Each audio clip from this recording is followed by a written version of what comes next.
Bonjour tout le monde, bienvenue pour cette table ronde. Nous sommes un petit peu en retard, nous attendons Chris Foss qui devrait se joindre à nous pour parler de l'œuvre que je qualifierais de magistrale d'un peintre que je crois que tout le monde connaît au travers de ces images que l'on a pu voir à peu près sur tous les supports existants, c'est-à-dire Hans Rudi Giger, le créateur d'Alien, le père de ce monstre hybride.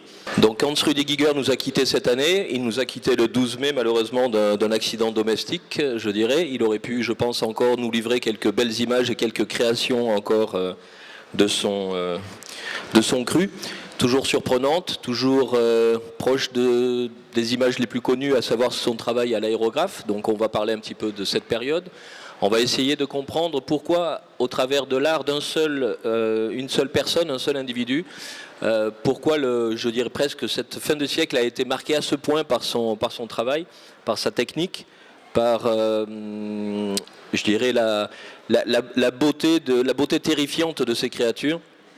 Donc nous accueillons pour cela donc KW Jeter et Patrick Giger, donc directeur du lieu unique, un lieu improbable à côté de la Cité des Congrès, et ancien donc directeur du musée de la science-fiction en Suisse, à Yverdon-les-Bains. Et si mes souvenirs sont bons, le premier lieu à avoir exposé les œuvres de Hans Rudi Giger en Suisse, avant que Hans Rudi lui-même ne puisse acquérir une partie du château de Gruyère pour en faire son propre musée. Donc bonjour messieurs. Bonjour, monsieur Francescano. Donc Hans Rudi Giger, bonjour. Il a un parcours de peintre au départ assez conventionnel, même si il a tout de suite commencé à s'emparer d'un univers fantastique issu des années 60, issu de la peur atomique presque. Donc là on rejoint peut-être je dirais les goûts littéraires de monsieur Jeter. Il s'est rapidement mis à l'aérographe, et ce que l'on peut dire, je pense, en termes de technique et en termes de rendu graphique, c'est que l'aérographe lui a permis vraiment de se connecter directement à son imagination, puisqu'il le disait lui-même que c'était un outil qui lui permettait de faire naître ces images directement du nuage d'encre qu'il utilisait au tout départ, même s'il a commencé ensuite au départ par des images. On va faire défiler quelques images pour voir son travail. Il a commencé avec, par exemple, des grands panneaux de cartes à gratter ou de papier qu'il enduisait d'encre de Chine ensuite pour gratter. Donc il a fait des séries qu'il a appelées labyrinthes autour des années de ses 20 ans, je dirais. Et ensuite, il a donc connu cet appareil, donc l'aérographe, un petit pistolet à peinture, qui lui a permis de travailler directement les travaux les plus connus que l'on a connus de son art. On a pu le voir au travers de tableaux restés célèbres qui représentaient souvent ses propres femmes et ses propres épouses. Il y a des images très célèbres qui circulent. Malheureusement, il s'est interrompu en travaillant sur deux gros projets. Bon, le dernier projet, c'était une scénographie pour Mylène Farmer. Il avait fait la tournée précédente. Et il avait aussi, depuis quelques années, il avait envie de faire un recueil qui devait s'appeler Giger Under Your Skin, parce que depuis effectivement une quinzaine d'années, on s'est tous aperçus que le monde du tatouage s'est emparé de l'univers de Giger, de ses créatures, de ce côté biomécanique. Et c'est vraiment devenu un des créateurs les plus populaires au monde, tout en étant extrêmement particulier. Donc messieurs, je voulais en premier vous demander un petit peu votre rapport à l'œuvre de Giger, déjà, et les premières approches, les premières impressions que vous aviez eues quand vous avez découvert son travail, et dans quelles circonstances. Patrick, par exemple. Alors, moi, j'ai découvert son travail bien plus tard que le moment qu'il l'a réalisé, évidemment, puisque voilà, je suis peut-être un peu jeune pour avoir découvert les premières œuvres de Giger, qu'il a commencé à faire déjà à l'âge de 16 ou 17 ans. Mais je l'ai fréquenté assez rapidement, à partir des années, assez tardivement en fait, à partir des années 90, lorsque je me suis occupé du musée de la science-fiction en Suisse. Donc la relation a été plutôt professionnelle. Il faut savoir qu'il a en Suisse, et, à mon accent, vous entendez que je suis helvète, sans doute.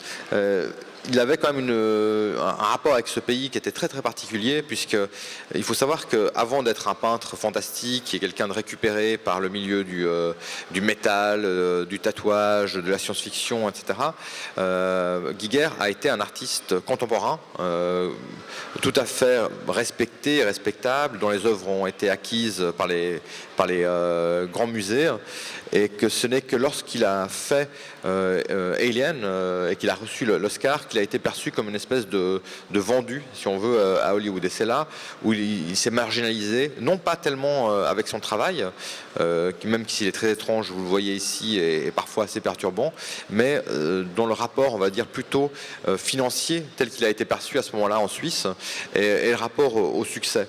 Donc moi, lorsque je l'ai rencontré, il était déjà très désabusé par rapport à l'accueil que lui faisaient les musées traditionnels en Suisse, qu'il avait et même dans le monde, qu'il avait exposé fréquemment jusqu'à ce qu'il devienne une espèce de star à la fois à Hollywood et ensuite sur les pochettes de disques, puisque Debbie Harry, Emerson, Lake and Palmer, d'autres groupes ont fait appel à lui, et c'est là où en fait il est devenu extrêmement célèbre. Et ce qui m'intéresse chez lui et ce qui lui a porté préjudice vraiment, c'est le fait que son œuvre soit devenue omniprésente, à la fois dans le jeu vidéo et dans un environnement d'imaginaire, d'image mentale, si on veut, que l'on retrouve un peu partout. Et ça lui a vraiment porté préjudice, puisque il a été rendu d'une certaine manière kitsch, au sens premier du terme, à la fois décalé et impertinent en quelque sorte. Et ça me semble assez symptomatique, le fait qu'il a été exposé en France presque exclusivement ou principalement dans une grande rétrospective en 2005 à la Halle Saint-Pierre, qui est un lieu destiné plutôt aux artistes singuliers, outsiders, les artistes bruts, voire les artistes malades mentaux. Et évidemment, il n'y a pas eu d'exposition à Charles Giger dans un grand musée des Beaux-Arts ici. Alors, à t'écouter, on a quand même l'impression effectivement qu'il a vécu, malgré le succès, il a vécu dans une frustration presque permanente, en souhaitant être plus grand que ça, quoi, finalement, alors que son œuvre, disons, s'est répandue d'une manière extraordinaire et aurait pu le contenter, mais en fait l'art contemporain restait pour lui une frustration. Je ne sais pas s'il a été frustré, mais en tout cas il était désabusé à la fois par l'art contemporain et par le milieu hollywoodien qui l'a complètement grugé, puisque financièrement il s'en est assez mal sorti. En fait, si vous aviez vu quand il est sorti le film Aliens, donc le second de la série, il n'était même plus crédité. Il m'a raconté que lorsqu'il est arrivé aux États-Unis pour faire le premier film de Alien de Ridley Scott, son contrat a été renégocié sans qu'il soit au courant, donc il a dû re-signer un contrat, ou alors il aurait dû repartir en Suisse. Donc financièrement, il n'avait plus les droits sur ses créations, donc c'était quand même très compliqué pour lui. Donc il vivait en espèce d'ermite comme ça, détaché du milieu de l'art contemporain, détaché du milieu où il y a la culture, des financements dans la culture populaire qui est le milieu du cinéma, et ne venaient chez lui que les gens qui sont un peu à la marge. Mais il y a beaucoup de gens à la marge, heureusement, et il y avait beaucoup de gens qui venaient chez lui. Lorsqu'on était chez lui, il y avait tout le temps du passage, des gens du milieu justement du tatouage, comme tu l'as dit, des gens du milieu de la musique, principalement de la musique métal, mais également la musique expérimentale, des peintres. Il y avait une espèce de salon comme ça permanent de gens qui venaient se faire recevoir une espèce de bénédiction de sa part, comme s'il avait pris une espèce de forme de figure hiératique, une espèce de pape comme ça, à la fois des milieux underground, un peu alternatifs, mais également de ce qui est à la limite du bon goût. Quand on arrivait chez lui, déjà cet environnement, j'en parle un peu ici parce que voilà, l'œuvre de Giger est indissociable d'une certaine manière de sa personne. Quand on arrivait chez lui, eh bien tout était peint avec son œuvre. Sur la porte des toilettes, la porte des toilettes était peinte de motifs complètement bizarres, inspirés de Aleister Crowley et d'ésotérisme du début du XXe siècle. Il y avait des têtes de mort super étranges partout. Au milieu traînait son Oscar. Voilà.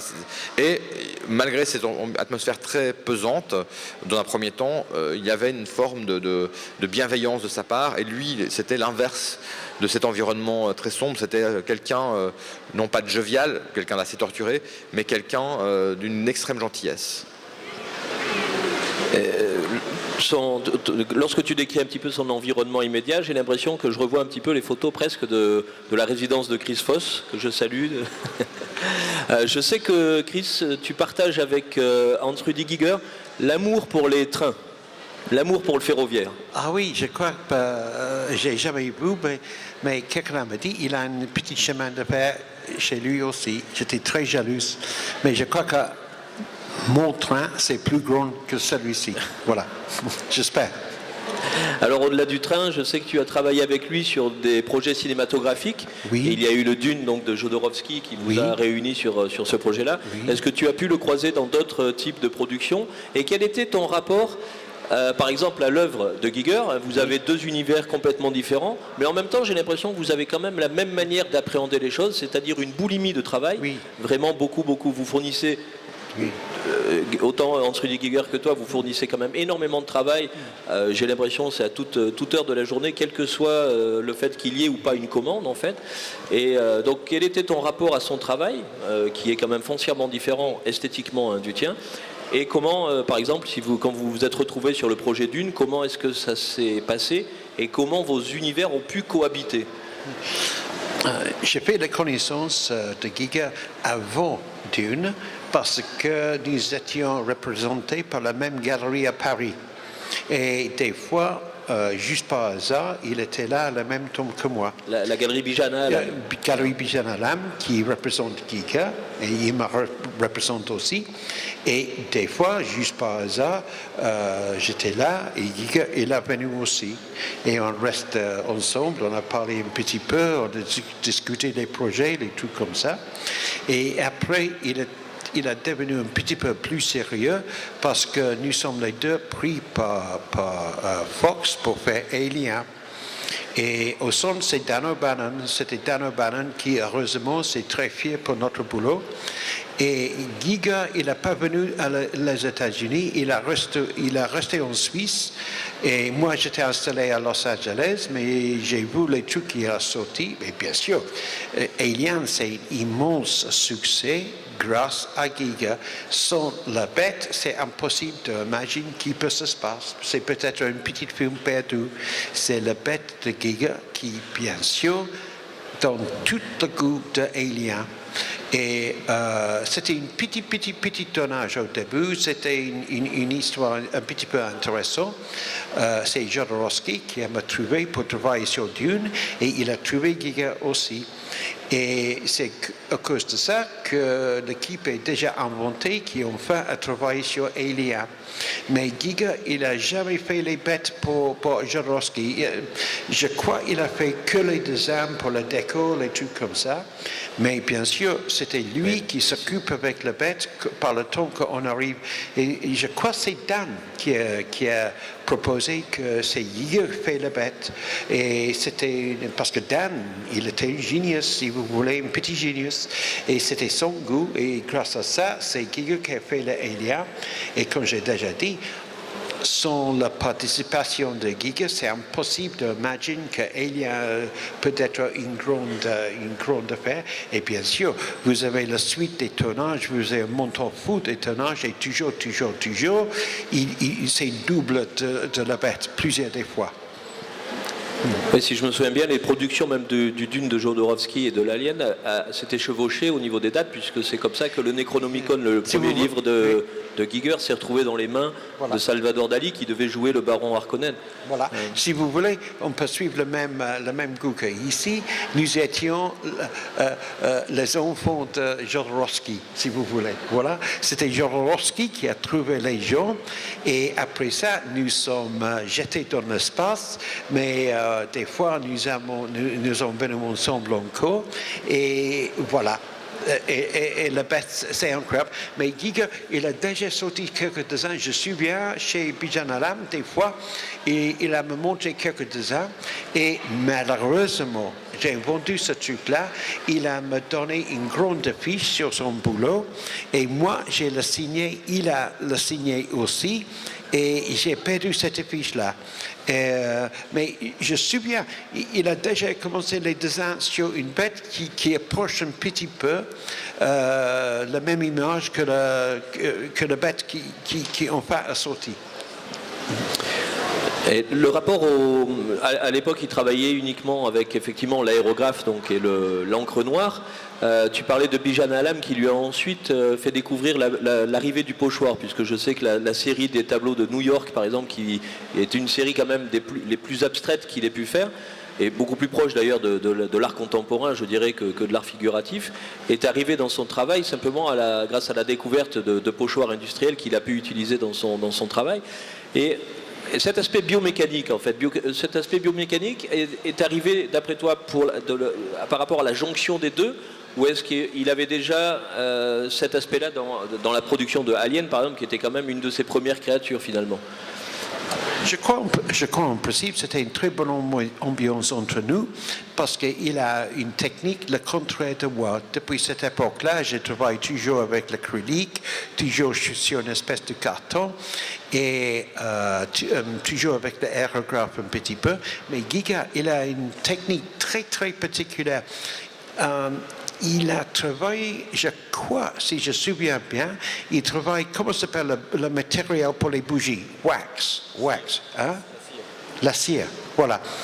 Il a une technique, c'est un petit peu bizarre, il met la cire sur une surface, après il passe avec les couches de peinture, et après il enlève la peinture avec une brosse. J'ai jamais lui vu en train de travailler, mais on a parlé un petit peu sur ça, et j'ai examiné le tableau chez Bijan, et c'était une technique unique.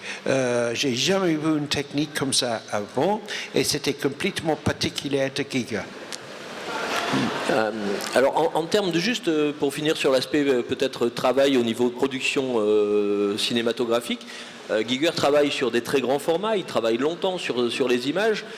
Comment il a pu s'adapter au délai, je dirais, de production au cinéma, lorsqu'on le voit par exemple sur certaines photos dans son album Alien, par exemple, quand on le voit travailler sur place dans les studios, en train de faire l'aérographe sur les œufs d'Alien, par exemple, ou sur la créature elle-même. Normalement, cette partie du travail ne devrait pas lui revenir. Il est dans la conception et pas forcément dans l'exécution ensuite sur la prothèse elle-même, par exemple. Non, c'est une situation que je suis très très bien. Quand ils ont décidé de faire le tournage, quand ils ont commencé de travailler, toute la production a changé en Angleterre. Et j'ai venu des fois, c'était un été très très chaud.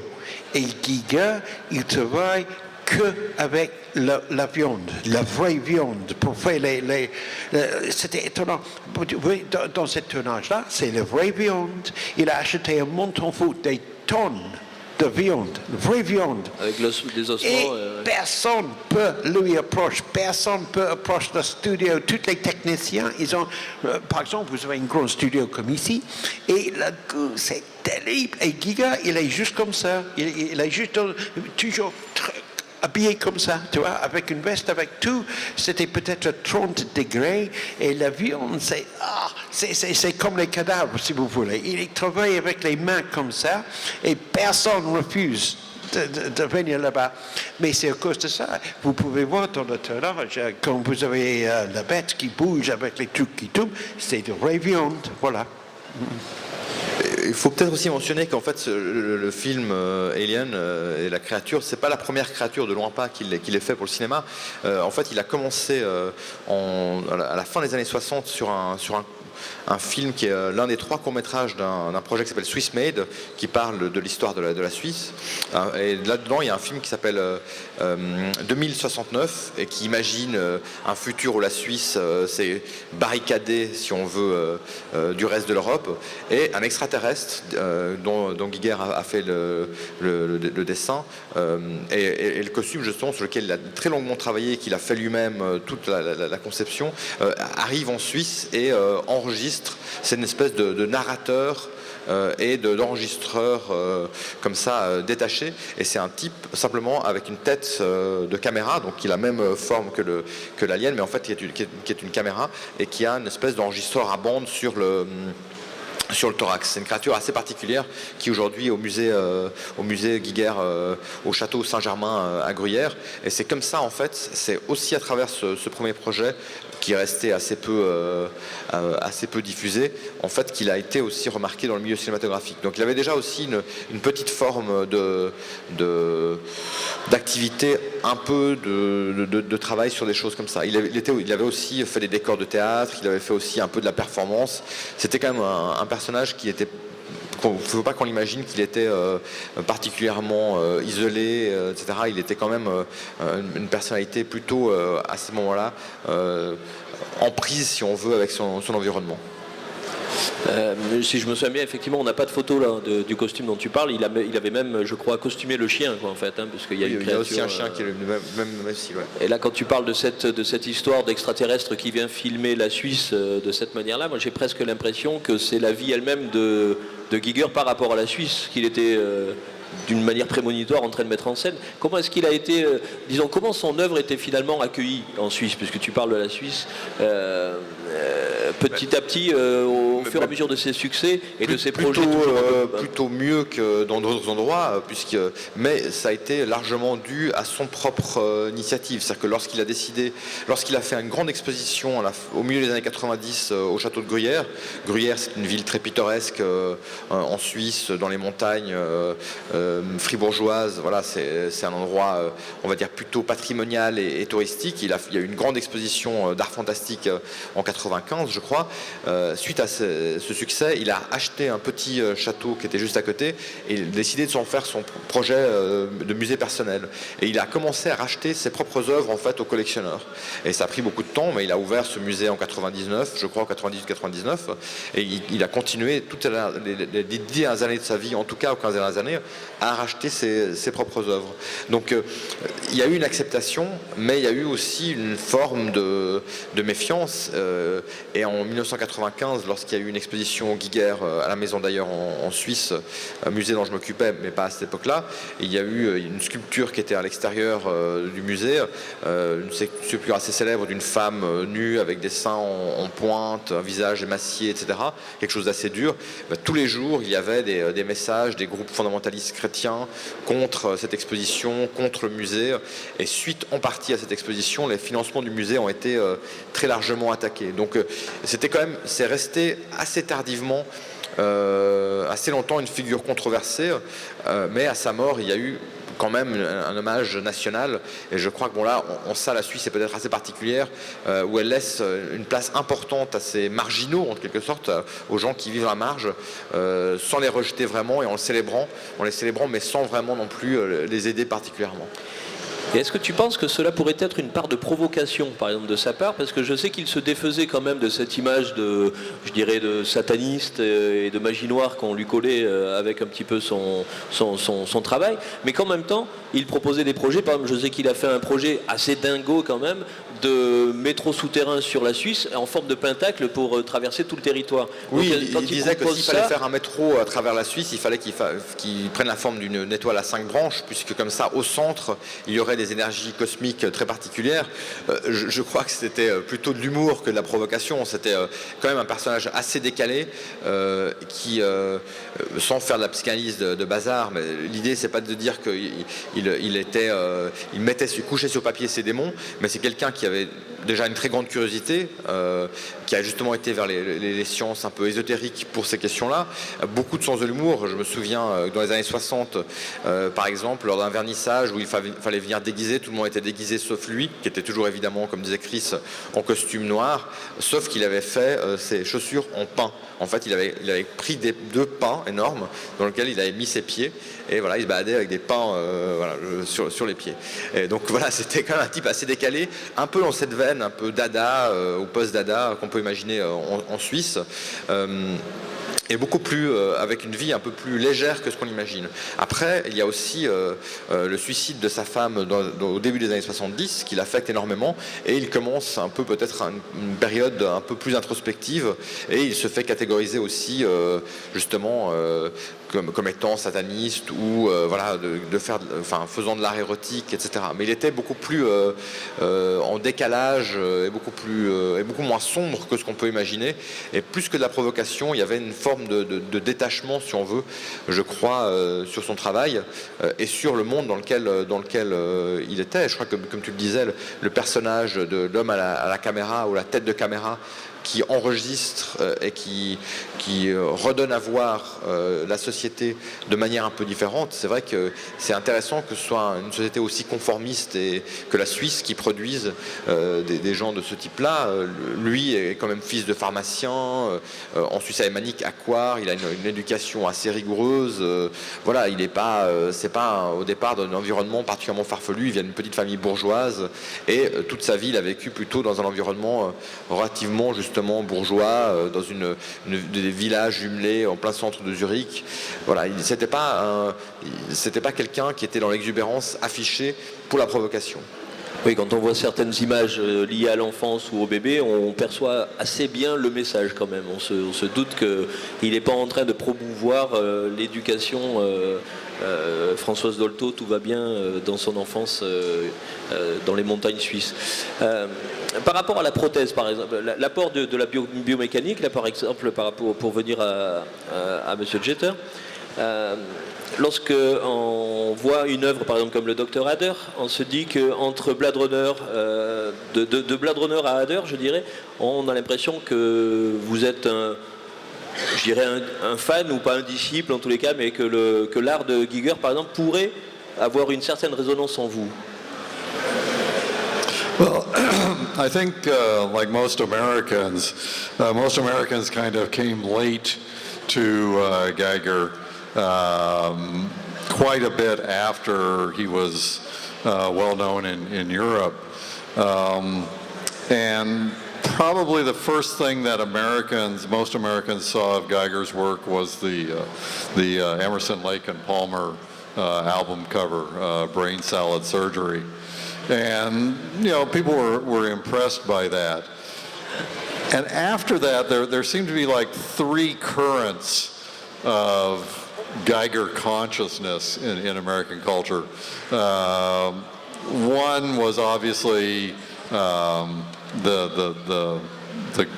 movie Alien, and the way his art was presented and formed the core of the movie Alien.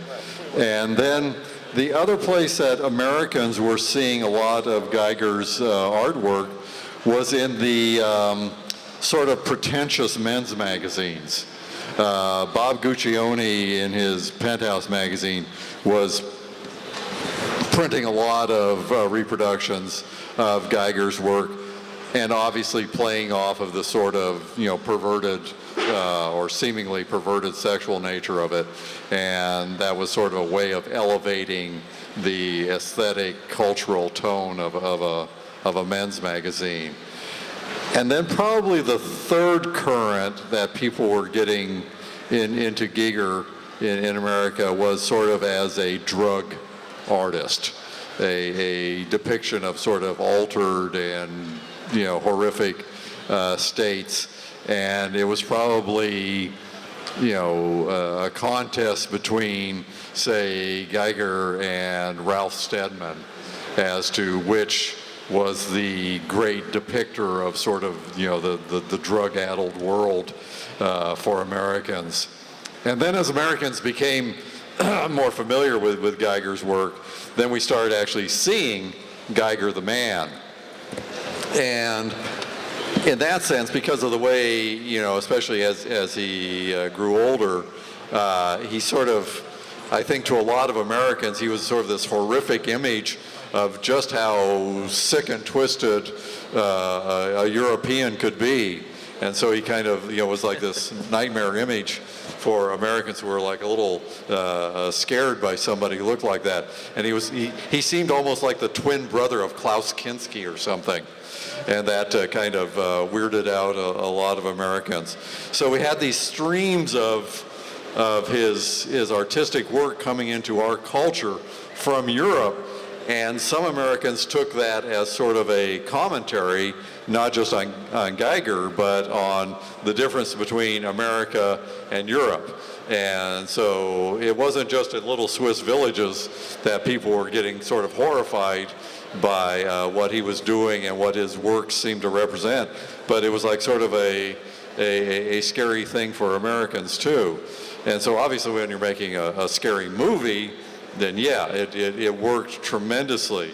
If you were caught up in the drug culture, then just like Ralph Steadman, this sort of, was like a cultural touchstone for you, that your awareness of Steadman and Geiger kind of indicated that you were outside of the mainstream of America, and you were gravitating towards what you saw as a different consciousness in Europe. And I certainly think that probably had, in sort of a translating from visual to written word, it probably had an influence on quite a few American writers, particularly in the science fiction field, that we were taking this as sort of a indicator visually of that, like you say, the biomechanical world. And it always had that sort of creepy, sinister, sexual tone to it. That there was always this sense of what was happening was erotically charged. That the biomechanical world was not just the way it had been depicted, say, in Robert Heinlein novels, where you wore a suit or something that gave you a torso and an exoskeleton that enabled you to do tremendous physical feats. That really the attraction and the interest and the compulsion about the biomechanical world was rooted in this sort of overarching sexual nature of what Geiger had presented. Et lorsque vous écrivez le Dr Adair, par exemple, est-ce que, même si c'est une écriture qui date presque des débuts finalement de Hans Ruedi Giger, vous pensez avoir, si aujourd'hui par exemple vous devriez réécrire le Dr Adair par exemple, est-ce que les prothèses mises en avant, est-ce que tout cet aspect chirurgical aurait une influence esthétique par l'œuvre de Giger par exemple, tellement son travail s'est répandu dans nos inconscients, je dirais presque.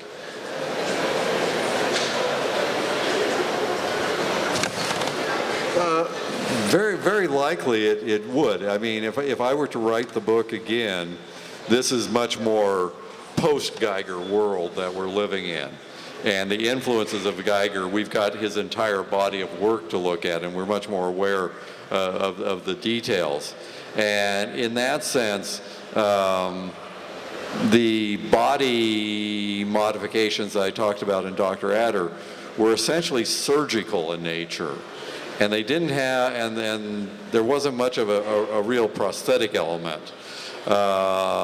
In that sense, probably now that we have so much more of Geiger's imagery in our heads, there would be much more of a sort of lubricated, hydraulic, serpentine element going on that I just wasn't clued into. I mean, if I wrote Dr. Adair back in 1972, that would have been pretty early days of being exposed to Geiger's work. And now we have much more of a rich consciousness of it. And it would probably, have a huge impact, that things that I were just barely able to imagine in 1972, now I would have sort of a visual vocabulary, and it would have to be my job to sort of translate that into the written world. And yeah, it would make a difference, obviously. Je ne sais pas si est-ce que vous connaissez le travail de Giger autour de une de ses premières sculptures qui s'appelle Le Mendiant, et qui a donné naissance ensuite à un énorme travail graphique de sa part, après sa période airbrush, sur le mystère de San Gotardo par exemple, il en a fait une bande dessinée, il avait un projet de film autour de ça, et ce sont des personnages uniquement constitués d'une jambe greffée à un bras.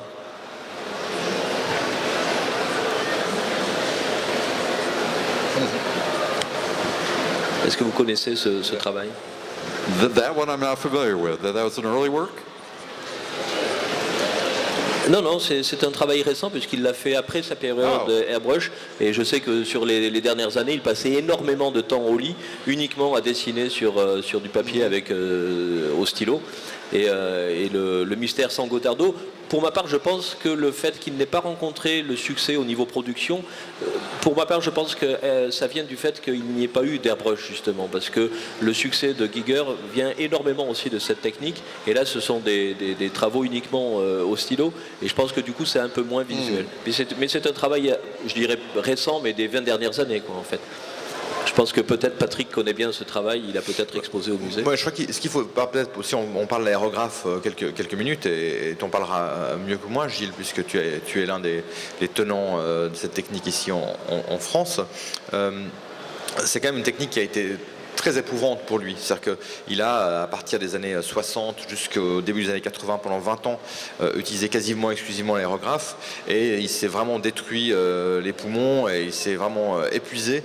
Il a été fragilisé véritablement à cause de cela, et je crois que ça a véritablement contribué d'une certaine manière à la fois à son succès, bien sûr, mais aussi à sa fragilité en tant que personne. Donc, pour le mystère du Saint-Gothard dont tu parles, c'est vrai que voilà, il dessinait, il passait son temps au lit la journée à dessiner, et il voulait plus vraiment se donner la peine de faire les œuvres de très grand format. Il estimait qu'il avait vraiment tourné la page de cette période-là, et que c'était trop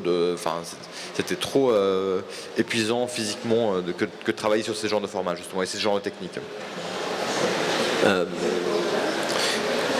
Est-ce que Chris Foss, est-ce que tu, dans l'œuvre de Giger par exemple, est-ce qu'il y a eu des éléments qui auraient pu t'influencer sur ton propre travail à un moment donné?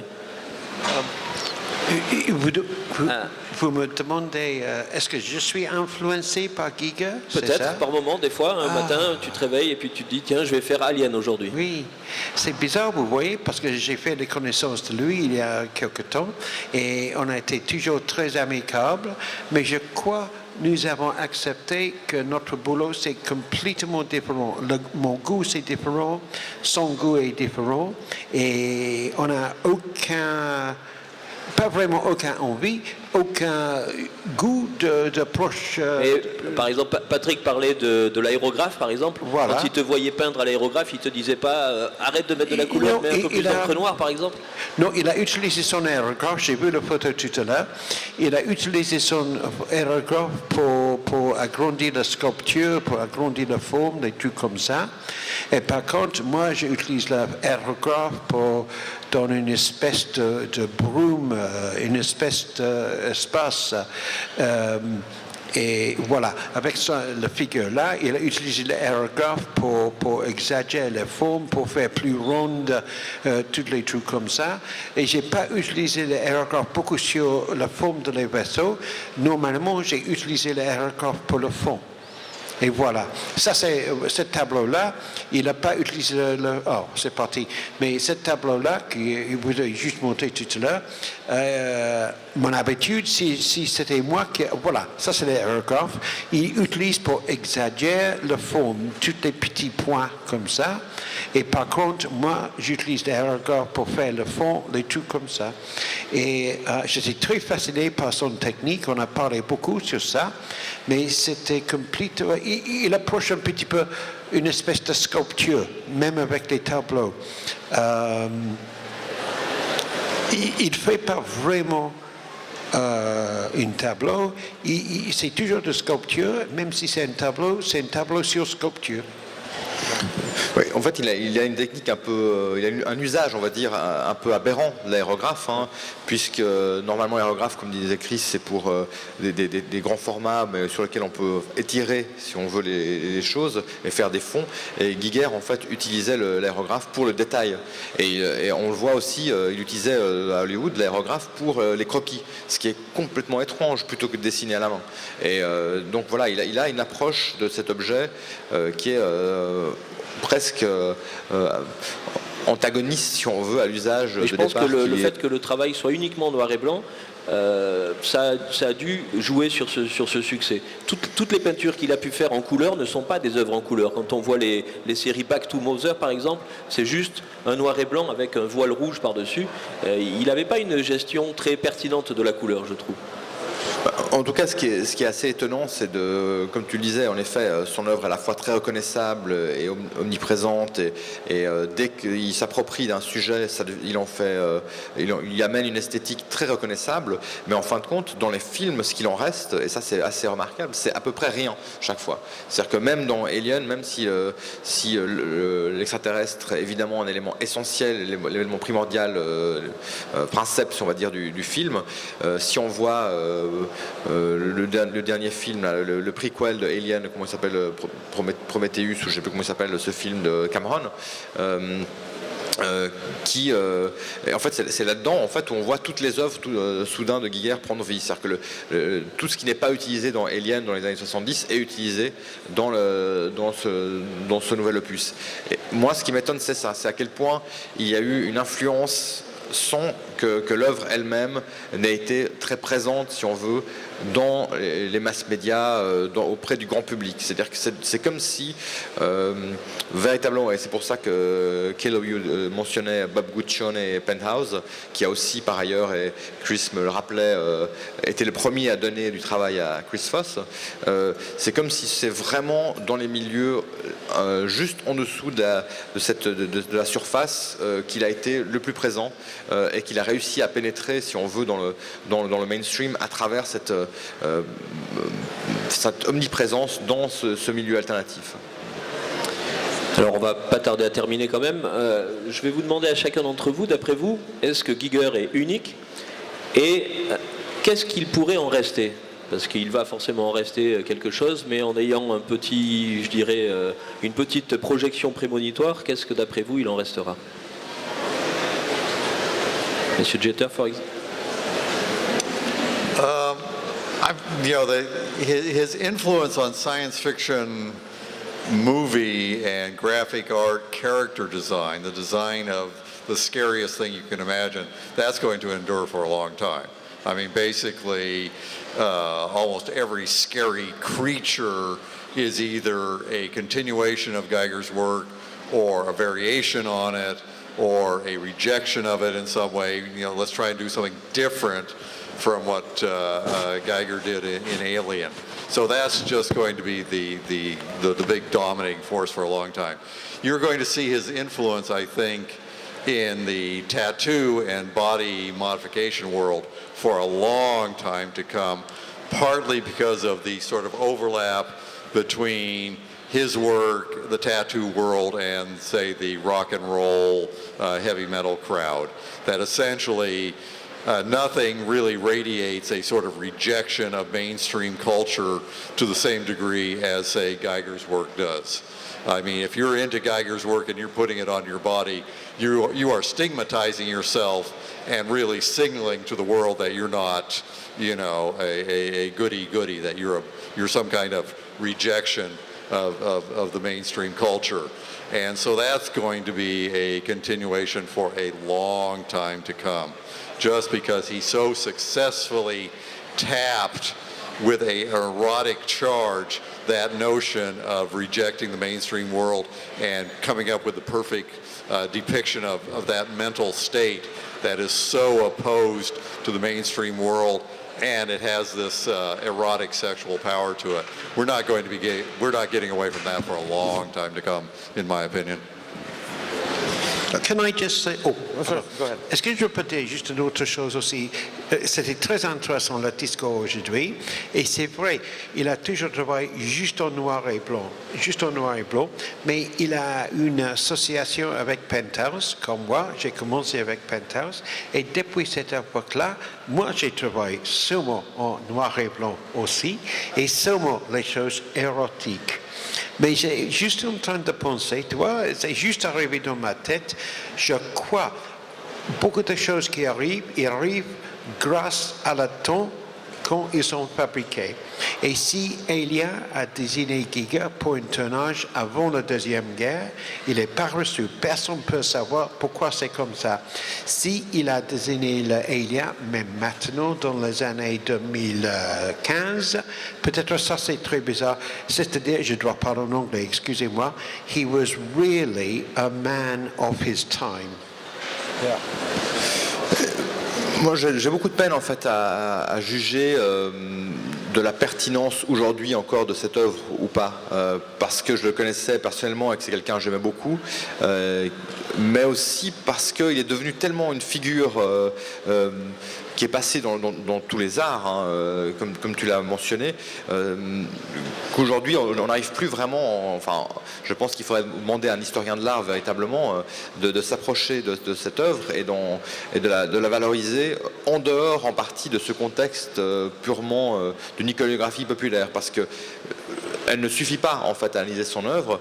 Je pense qu'il faut le réhabiliter en tant qu'artiste contemporain, en tant qu'artiste, qu'un grand peintre surréaliste.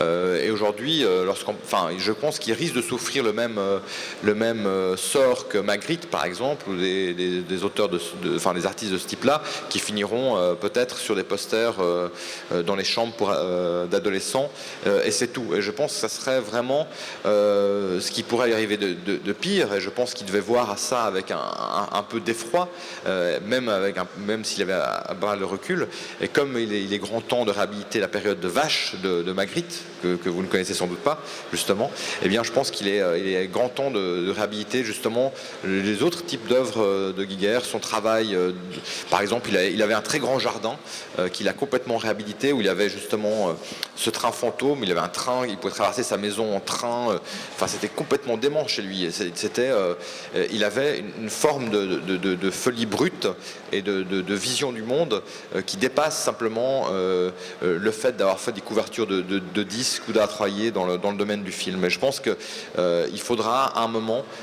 soit préparer une exposition, une publication critique et analyser cette œuvre de façon un peu plus sérieuse qu'elle a été faite jusqu'à présent. Oui, c'est vrai qu'il a une approche de son art presque d'une manière de l'art brut en fait. Quel que soit, c'est la technique et c'est l'opportunité de la commande cinéma et autres qui en ont fait ce qu'il a été, mais lui-même, je pense, avait plus une approche d'artiste art brut à jaillir, quoi, comme ça, sans réflexion au départ, juste cet inconscient. Je crois qu'il faut rappeler simplement que l'art, ce n'est pas l'image de l'art, hein, et que le projet artistique de H.A. Giger, ce n'est pas l'iconographie telle qu'elle est vue, simplement utilisée aujourd'hui. Ouais. C'est à espérer qu'un établissement nantais ou autre fasse la réhabilitation de Hans-Rudi Giger un de ces jours par une belle rétrospective, ce serait amplement mérité. Je vais à présent vous remercier, messieurs, et remercier M. Hans-Rudi Giger pour tout ce qu'il nous a apporté et tout ce qu'il a pu faire naître. Bon, j'aimerais juste mentionner une chose aussi, faire un hommage de 1 seconde et demie à Patrick James Woodruff, qui était un ami aussi de Hans-Rudi Giger, qui a fait l'affiche des Utopiales 2001 ou 2002, je ne me souviens plus, et qui est mort également très peu de temps après H.A. Giger, au même âge, et qui était un des très très grands peintres fantastiques, Patrick James Woodruff, et qui nous a quittés aussi cette année. Voilà, une pensée pour lui. On a eu la chance de le voir peindre en direct sur une fresque justement pendant les Utopiales aussi, Patrick Woodruff. Il est encore vivant, non? Il vient de mourir justement. Ah bon? Oui. Bon. Tout a une fin. Merci, messieurs, dames.